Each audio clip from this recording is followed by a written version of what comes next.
I'm Thomas Walker. I'm president of Wayne Community College, and we'd like to welcome you to our inaugural edition of Have You Heard? And today we're going to talk about small business.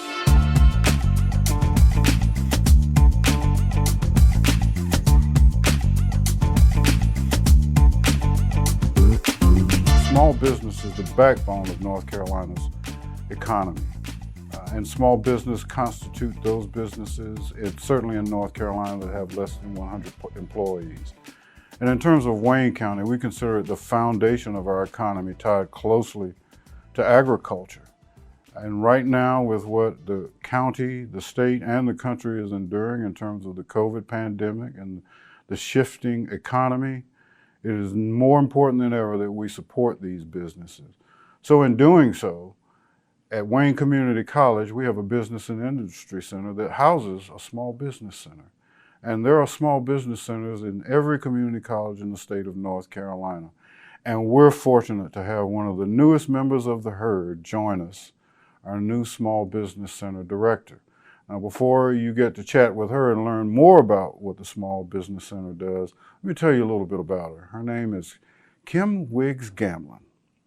Welcome, Kim. And Kim has a bachelor's degree from UNCW, so she's a proud Seahawk. She has a master's degree from North Carolina State University, so she is a Seahawk and a wolf packer. And that's interesting because wolves normally would eat birds.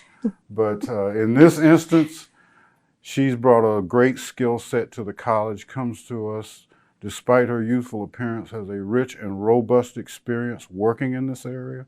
Comes to us from Wilson Community College, where she was executive dean of continuing education, but has worked with Brunswick Community College, Brunswick County, working in this role. Her initial professional career started here at Wayne County. So this is a sort of coming home for Kim, and we're glad to have her here. And so Kim, welcome to Wayne Community College and to Wayne County. And so I want to ask you a couple of questions.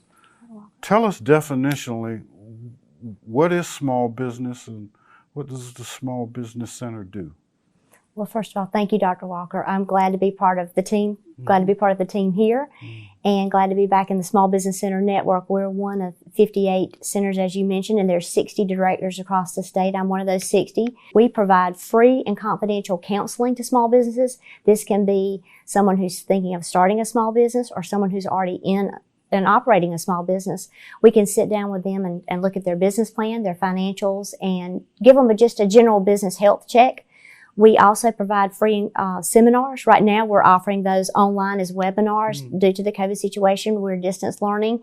So we provide a variety of seminars that are enrichment tools, how to write a business plan, financing, marketing, how to find customers, all types of subjects. And we do work with a lot of partners, North Carolina Department of Revenue, North Carolina Secretary of State's office, our local city and county governments, our downtown development groups, North Carolina Rural Center. So we work with a lot of partners to bring a lot of enrichment opportunities right here in Wayne County to our citizens.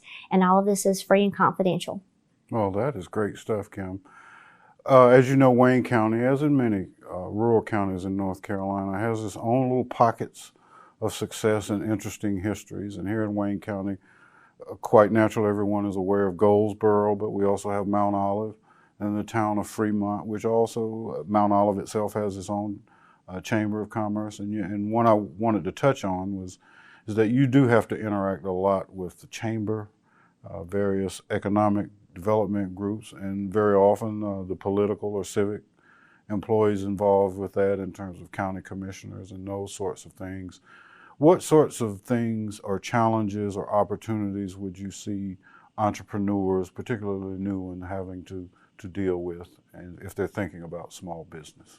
Been asked lately a lot by people, would you start a small business right now? And I think that question is applicable anytime.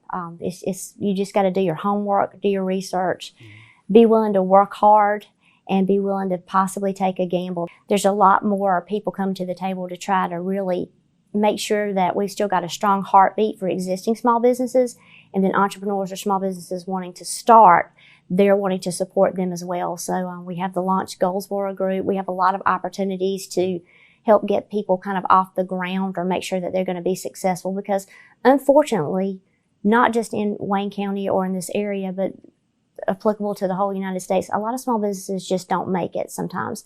But I think people that try, they've got to work hard and really sort of map out what they want to do. I think with the right support team, and we're part of that team, they'll be successful. Well, one of the things I think I hear you saying is an interest in having a small business is not a 9-to-5. No, sir. And it is intensive work, and maybe that a small business owner has to be patient in terms of wanting to see their business enterprise fully manifest itself, and that it's not going to be something, even with the most tedious and intensive planning, that they might see an immediate result. That you have to have a lot of energy on the front end, but you got to have a long game plan as well. Am I assuming that's correct? Yes, sir. Very correct. And you've got to be willing to wear many hats, and that could be due to a pandemic episode, or that could just be a normal operational day-to-day business. And they have to be willing to put that elbow grease in there and be willing sometimes to pull some really long days, weeks, or months until that business is fruitful. So you could be, as your own small business owner, head of marketing, CEO, chief customer service representative, accountant, and unloading trucks. Yes, sir. Simultaneously. Yes, sir. Well, I heard you mention the word pandemic.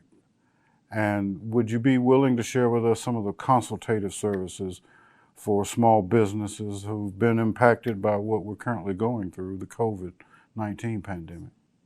We've been fortunate here, as you know, that we're, of course, one of the 58 small business centers, and we have been allocated some special funding.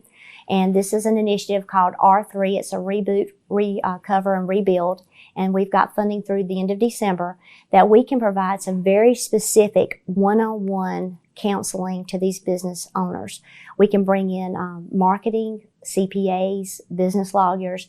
Normally that comes with a pretty high cost that an early small business owner or someone thinking of starting a small business may not be able to afford. But we have the opportunity just by coming in to talk with us in the Small Business Center, and it's quick and painless. We have one page. We make it as quick and painless as possible. A one-page document that holds us confidential with that client, and we work with them much like we counsel our students here at the college. We get them on the right path to get to success, but we can match them up with a one-on-one consultant that can work with them intensively to help them out with the COVID situation that maybe they faced this past spring.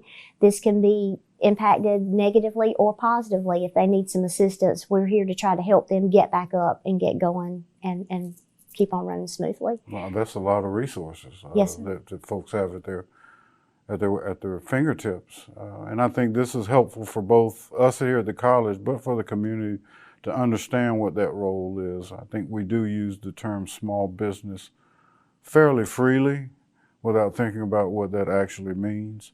Would you be able to cite a success story? I have a success story. I don't know that she would let me disclose this, but she is a local success story. She is a producer of some food products, and she was a little bit down due to the COVID situation where she had to close her shop. She had to think outside the box how to sell her product, so she started to offer additional products. We've had her in touch with one counselor, and she's going to talk with a couple of others. But she's looking at some ways to partner with other small businesses, so it's a win-win for a lot of people.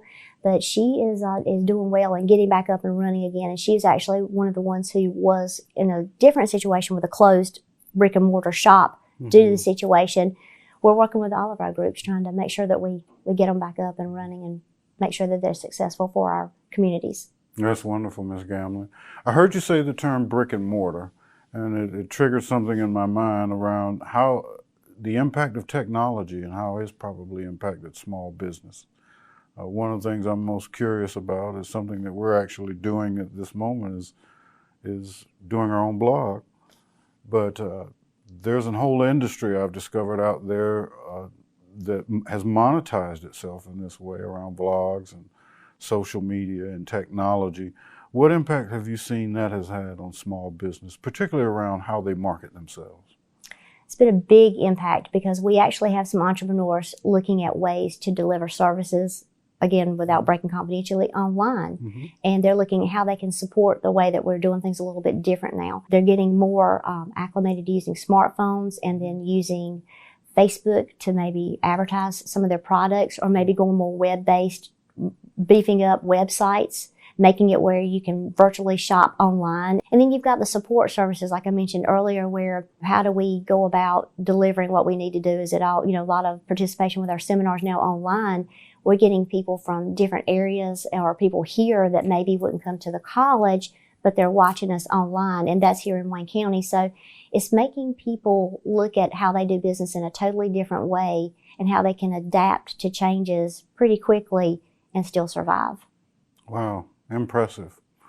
Well, Ms. Gamlin, we're happy to have had you here today, and I would encourage you all. Entrepreneurs, to me, are as much symbolic of what represents the start of this country, the individual initiative to strike out on your own and own your own life and cherish that. And we've got resources right here at Wayne Community College can help you do that. So thank you for tuning in, and we hope to see you at our Small Business Center very soon.